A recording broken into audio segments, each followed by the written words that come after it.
Welcome to another edition of Diplomatic Channel. I'm Amarachi Ubani. US and Iranian officials are in Switzerland for talks on negotiating a peace deal under the supervision of Pakistan's Prime Minister Shehbaz Sharif. The deal, which was signed by US President Donald Trump and Iranian President Masoud Pezeshkian on Thursday, virtually, includes a commitment to reach a final agreement within 60 days, as well as an end to hostilities on all fronts, including in Lebanon, and the reopening of the Strait of Hormuz. However, ongoing clashes between Israel and Iranian-backed Hezbollah in Lebanon prompted Iran to announce it had shut the Strait of Hormuz, the vital shipping route, on Saturday, though tracking data shows vessels have continued to pass through it. Attending the talks on behalf of the U.S. is Vice President J.D. Vance, joined by Trump's special envoy Steve Witkoff and senior advisor Jared Kushner. For the Iranians, Parliamentary Speaker Mohammad Bagher Ghalibaf and Foreign Minister Abbas Araghchi are attending. Pakistan's Prime Minister Shehbaz Sharif and the head of Pakistan's Armed Forces, Field Marshal Asim Munir, are present as mediators. And before going into the talks, the U.S. Vice President reiterated the U.S.'s commitment to full regional ceasefire. Well, first of all, we've seen great progress over the last just couple of days in ensuring that the ceasefire holds in Lebanon. These things are always a little bit messy. If you go back to how much was happening 3 months ago and compare it to 3 weeks ago, great progress has been made. If you go back to 3 weeks ago to 3 days ago, additional progress has been made. The president has committed us to see a full regional ceasefire. We found great partners in working with the Qataris, the Pakistanis, our friends in Israel. We're all working towards regional peace. There, of course, are going to be sometimes disagreements about precisely how to get there, but I actually feel great about where we are in Lebanon. There's still some additional wood to chop, but we're going to keep on working at it. Mediators in the talks, Pakistan's Prime Minister Shehbaz Sharif, said he hoped the leaders would go home with some wonderful paper in their hands. And I think here we are going to have wonderful discussions which will lead to, hopefully, very productive results in times to come. I'd like to thank Vice President J.D. Vance for his very able leadership, leading United States team, and my very dear brother, Prime Minister of Qatar. He's like a very real and dear brother. And of course, Field Marshal Sayyid Asim Munir, his outstanding role, very consistent, and he showed huge amount of perseverance and patience.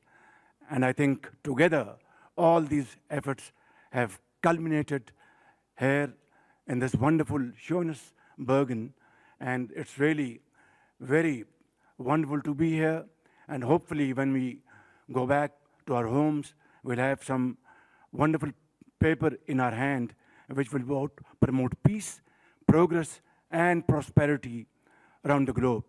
As for the Qatari Prime Minister Sheikh Mohammed bin Abdulrahman Al Thani, the US-Iran mediation process is only beginning.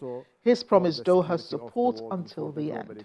What we have done and what we have achieved, we wouldn't achieve it without the dedication and the hard work that was done by you, Mr. Vice President, and Mr. Steve Witkoff and Jared Kushner, Prime Minister and Field Marshal, and also on the Iranian side, Dr. Ghalibaf and Dr. Araghchi. I would like to thank all of you for your leadership and determination that put us in this room, and this is not really the main celebration. Our celebration when we reach the ultimate agreement. Hopefully this is just the beginning, and I wish everyone all the best. Qatar will stay dedicated to this partnership to support these mediations until the end, until we reach a solution.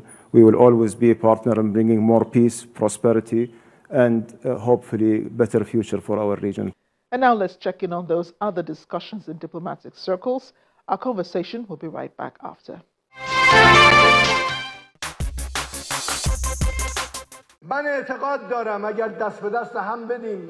Iran's president has reaffirmed that Tehran will not give up uranium enrichment, warning the United States and Israel that relinquishing it goes against its national rights.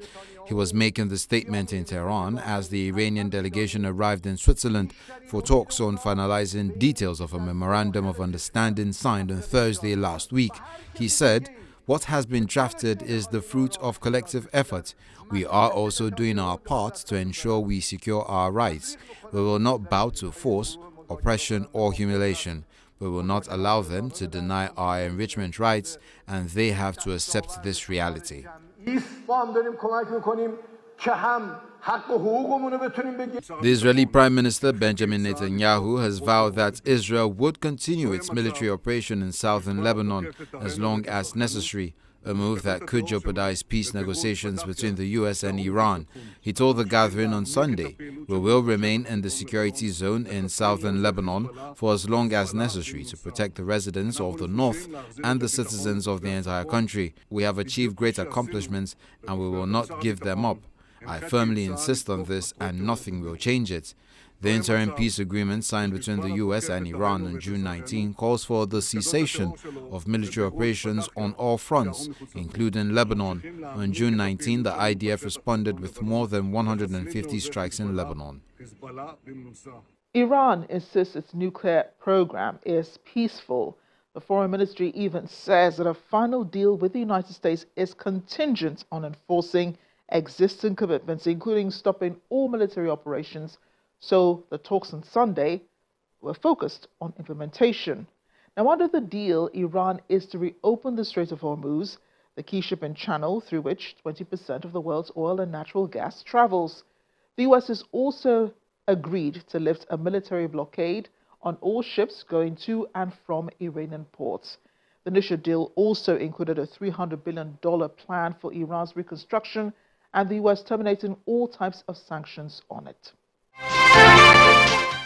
Joining us now is former Permanent Secretary at the Ministry of Foreign Affairs, Ambassador Joe Keshi. He joins us from Abuja. Ambassador Keshi, thank you for joining us on the program, and a happy Father's Day to you. Thank you, and happy Father's Day to all our viewers, including those creating world problems. Well, I am sure they're having a happy Father's Day since we're recording this on a Sunday. Let's talk about the reason why we're here, the meeting between the US and the Iranian officials, which is holding in Switzerland. There's been a lot of uncertainty surrounding this peace deal between the US and Iran. And according to US President J.D. Vance, who's spearheading the deal, it's a deal that leaves no room for Iran to develop nuclear weapons. It does not allow Iran access to millions of dollars, it says. And he also says this is where the deal differs from that of former President Barack Obama. Do you think there's much of a difference, though? There is practically no significant difference between the Trump deal and the Obama deal. And if you look at all the commentators and writers in the United States, and even those on the Trump side, they have actually pointed out significantly that there is no fundamental difference between this deal and the one that the Obama administration signed before it left office.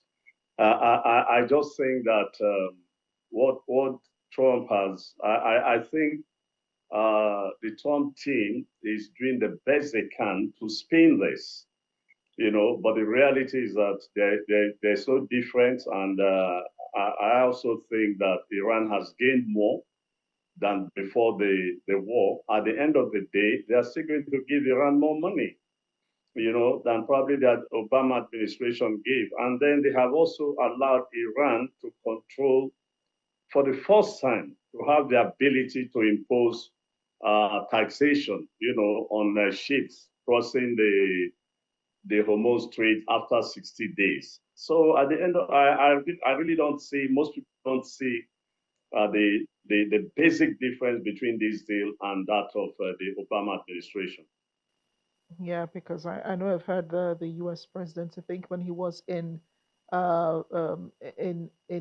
Evian in France last week, he was saying that the difference between this one and the one that Obama did was that Obama gave billions of dollars to the Iranians, and they took it and they insulted him, and they didn't feel like they could respect that president. But this deal, we understand, also includes a commitment to reach a final agreement within 60 days, as well as an end to hostilities on all fronts. Israel only just signed a deal with Hezbollah to cease fire during last week. How well do you think that they will be able to hold this up within the 60 days? Well, we just wait and see. Look, you can see what Israel has done even yesterday, or was it today? Israel is still bombing Lebanon, and Hezbollah is still exchanging fire with Israel. And I think that until they can rope in Israel, the president of America needs to do more and has the leverage to compel Israel to, as he put it, there was a way he put it, that they should behave or slow down, on their bombardment and do it wisely. I think that was what he said, that they should carry out the operation wisely. Particularly as they do not want them to go into Beirut or to strike anywhere around the Beirut, territory. So the deal will hold if Israel, act responsibly and allow peace to reign in Lebanon. But I sincerely doubt it. And I think the Americans knew, which was why Israel was not included, or was not consulted extensively during the talks. And bear in mind that most American intelligence agencies are not too happy with, or are not too happy with Trump, because they actually did want Trump, that the Israelis have been saying the same thing, particularly Netanyahu, since the 1980s, and nothing has changed. But Trump listened, somehow decided he wanted to be a war president. I've never seen a president that boast that he's a war president, and because he wanted to be a war president, and he thought that there's an honor being a war president. He listened to Netanyahu against the advice of his security office officials, and went to war. And now he finds himself struggling to get out of it completely. Yeah, and he did say, while he was still campaigning as US president, he did say that America would not, be involved in another war. They would not be sending soldiers, they would not be spending millions of dollars doing this. But here he is, in Iran. And speaking of Israel, do you think that they should have been included in the making of this deal? After it was announced by US President Donald Trump, Israeli forces continued, as you rightly pointed out, with their strikes on Hezbollah in Lebanon. Even the prime minister did say that Israel was not part of the deal when Donald Trump announced it on Sunday, which was his birthday.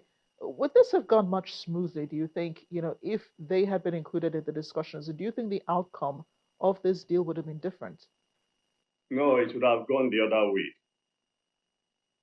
Amarachi, simply, it would have gone the other way. Look, Netanyahu, if we want to be realistic, or if we want to tell ourselves the truth, Netanyahu is still in power today because of Iran. Netanyahu has spent his 12 to almost 13 years, focusing on Iran nuclear, nuclear capability or capacity, and its threat to Israel, and the need to, take it out. And so that has kept him in power, apart from the fact that he's also using it as a means of holding on as long as he can, so that his case doesn't ever come up in court. So if the Americans had consulted him, he knew they were going to talk, but they were completely sidelined. If they had been involved, or if Israel had been, Netanyahu would have sabotaged this. And I think the best thing the Americans did, and this, I guess that Trump was now thinking not so much of his ego, but I think Trump was compelled to face the reality because of the rising cost of fuel and the rising cost of living in the United States. And with the midterm election and his core Republican base, leaning on him to end the war as quickly as possible and focus on the U.S. economy, he had no choice but to find a way to make a deal. No matter the nature of the deal, he was prepared to make a deal. But has he achieved, his intentions in Iran? Because, I mean, the reason why he went into this war in the first place was because Iran, he says, is developing nuclear weapons. They're enriching uranium to develop nuclear weapons. And part of the deals, the so-called deal, which they're discussing today, does say that, Iran will not be enriching uranium. They're signing the deal on that. Not different from what, the Iranians signed with the former president, Barack Obama, in the JCPOA. So do you think that Trump achieved his intentions, his objectives in Iran? Is the war really over with this deal? When you begin to look at his intentions, first was to stop Iran from having stop Iran's nuclear development. That has not been achieved. He spoke of regime change. That has not been achieved. So those are the two fundamental things. So at the end of the day, you could actually conclude that he has not achieved much. On the contrary, he has actually given more leverage, to the Iranians.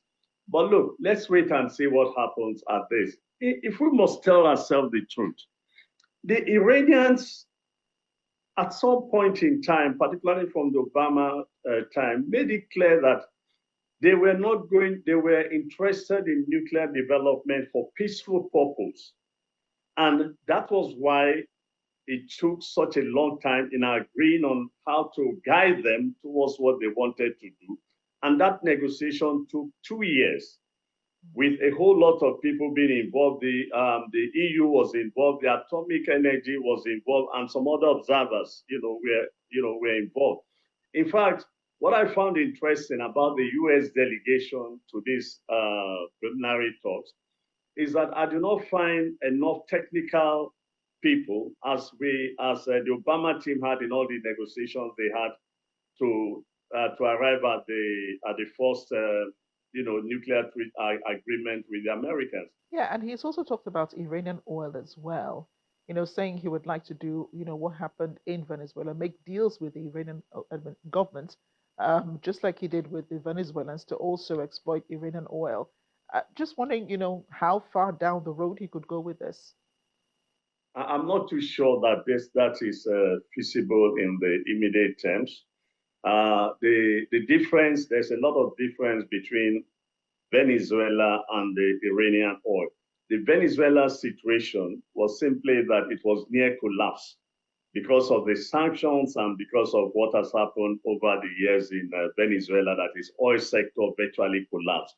The Iranian oil, on the other hand, has been very active, and they were selling oil to, despite the sanctions, they were selling oil to India, they were selling oil to China. So they had a full Iranian trade in oil, going on, and the money they were making was what they were using to develop themselves, despite the sanctions, and now with everything close to being lifted, I don't think that Trump will have his, even by the way, in Venezuela, Trump is not having it easy.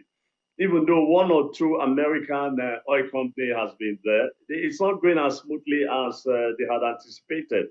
So I don't see that happening in Iran. Iran, yeah. It's a fully developed oil industry, and I think that with the war over, they will rebuild whatever has been the infrastructure that has been destroyed and continue their trading with the rest of the world. I've heard Iranian authorities say that they have never trusted any U.S. administration, including, that of President Trump's. Do you think that there are portions of this deal that they could actually find leeways, loopholes that they can take advantage of? Oh, there's so many. Listen. Before the war, ships were flowing through the port of Hormuz very freely. Now they've been given 60 days. After 60 days, they can decide what they want to do. So they could as well impose, some fees. And I have always argued that, look, if the Americans are not going to leave the sanction, if they're not going to return Iranian money for them to rebuild the infrastructure they've destroyed, Iran will have no choice but to impose some levies on the passage of the port so that they can make some money for their own development. And look, nobody should deny them that. On the contrary, the Americans, or I don't know which group actually is talking of giving them putting together about 300 billion for rehabilitation. So that again is going to help them. So it depends on the final, look, let's remember that this is just a memorandum of understanding. The real deal is what they have just started discussing, today in Pakistan, I think. So we have to wait what happens between now, in Switzerland, sorry. Right. We have to wait and see what happens between now and that deal. But I've always argued that, look, the first deal took 2 years. And the second deal would even take more because of what has happened. But only saving grace could be that I learned not too long ago that the head of the Atomic Agency is there. So they might as well just look at what was signed the last time and then return back to that. And that would be very difficult for Donald Trump to accept. So it's the language, and I think that's been the problem. How to frame the agreement to ensure that it does not sound or look very much like the Obama agreement. Yeah, and the Obama agreement was working until President Trump came in, Oh, and he called that absolutely. off completely. Yeah, but the U.S. president prides himself in being a man of deals, being able to broker deals, and he and the Iranian president hurriedly signed that deal on Thursday. Trump was in Versailles, beg your pardon, where he signed the deal virtually. He signed on his part. The Iranian president also signed on his part in Tehran. Why do you think there was a rush? Because they were supposed to do that on Friday. Why do it on a Thursday before the day when they were supposed to sign? And then JD Vance delayed his trip to Switzerland on Friday. We still don't know why, but he is there, this weekend. Well, I think, look, I think sometimes that on these issues, the Americans are confused. Listen to the president. He says if everything turns out well, he takes the glory. If it goes bad, JD Vance, takes the blame. So there's that confusion, number one, I think, who signs or who does not sign. But if you really know Trump, as you describe him as, quote and unquote, the great deal maker, I think that from the beginning, Trump wanted a signature on that deal because he wants it to be called the Trump deal. But because they have not, the Trump agreement, now we all talk about the Obama agreement with the Iranians. We'll very soon be sure that we're going to have the Trump agreement with the Obamas. That's all. Look, there was very little that was wrong with the Obama agreement. And in any case, there's nowhere you find an agreement that is 100% perfect, particularly when you are dealing with situations like, very complex and complicated situations like the case of Iran and the situation in the Middle East. So the best that was possible was the Obama administration could get, and it was working. And I think we need to continue to emphasize that it was working. The Atomic Energy confirmed that it was working because they were visiting Iran and they were looking after they were supervising all the activities of the Iranian atomic energy and what they were doing. And so they were issuing quarterly reports to indicate that it was working. But look, Israel continued to put pressure on immediately Trump came on the first time around. And there were matured men in the room to hold Trump down to say, no, ignore Netanyahu and all these talks. But this time around, he surrounded himself not with matured men, not with people who could, warn him, but in fairness to everybody in the room, they actually did say to him, we have heard this before, ignore this man. But as the commander-in-chief, if you decide that's what you want to do, our own responsibility is to carry out your orders. And that's why they are relatively in this mess that they find themselves and trying to find a way to extricate themselves out of the whole Iranian situation. So in other words, the rest of the world is really not holding their breath, waiting for the U.S. and Iranian authorities to eventually decide what exactly goes and what exactly does not. The Strait of Hormuz, I understand, is closed again while these talks are ongoing. So Iran will be making much of all that money it needs for reconstruction, I guess, in the country until the U.S. is willing to release some of its frozen assets. Ambassador Keshi, thank you so much for speaking with us. I appreciate your appearance and your analysis on Diplomatic Channel. Thank you. Thank you for having me. And that's Diplomatic Channel this week. Of course, your thoughts and comments are welcome. Just leave them in the comment section or wherever you're watching this video. I'm Amarachi Ubani. I'll see you next time.